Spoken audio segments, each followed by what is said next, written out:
I'm Yana Taylor, and I'm here in Bathurst at the moment, preparing to stage in the Bathurst Memorial Entertainment Centre the Disappearances project.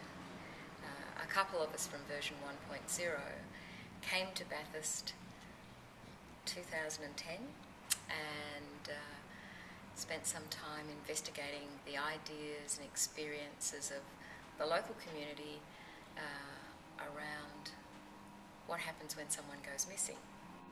The experience of being left behind when someone goes missing in your network, close friends and family, we wished not to spend a lot of time, and we don't, on examining specific cases or promote any further than is already popularly done the kind of true crime angle of missing people. Strangely, it's a bit of an obscure area in that it's not something people sit around a dinner table and talk about.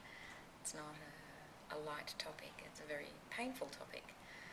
And the focus on the experience of those who are left behind is a very long one and a very ambiguous and unresolved one.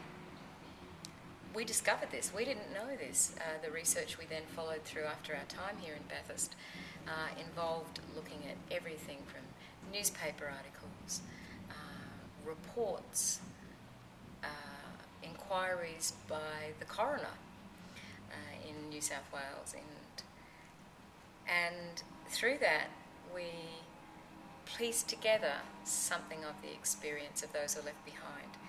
Now, it's surprisingly an obscure experience, as approximately 35,000 Australians are reported as missing every year.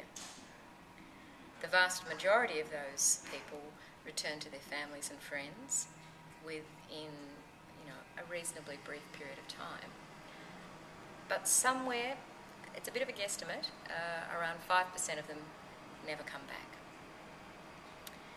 And our piece focuses on the experience of the long-term missing situation. Here's my compatriot, collaborator, Irving Gregory. Irving is my fellow performer in the Disappearances project, and was very much part of the process of devising the script that comprises the show.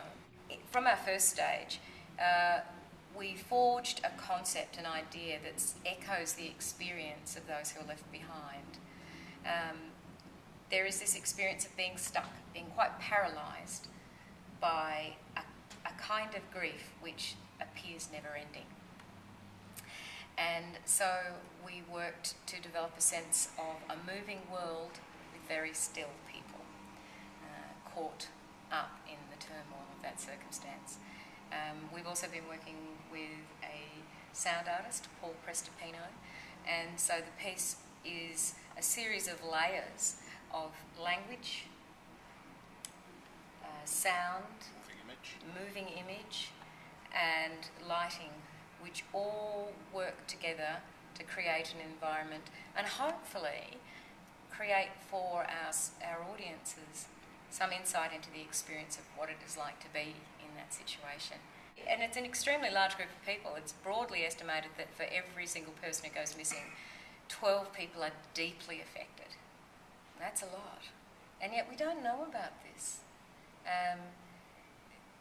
We know very little about it. It falls into another region of law and of policing, in which it's not a crime to go missing. Nevertheless, it is a police concern. It falls into another region of bureaucracy in terms of accounts, possessions, and other sorts of financial data that is simply unresolved or unresolvable in many cases. The families are left with all of the rest of the person's life, all their goods and chattels, all their business, and need to work out what to do. In the absence of the person, though, it's extremely difficult because they don't have permission or possession legally of those items, so... Yeah, it continues to unfold. And it's another layer of heartache onto a already already traumatic situation. So we're hoping to create an immersive experience where people come and spend time with these accounts in a theatre.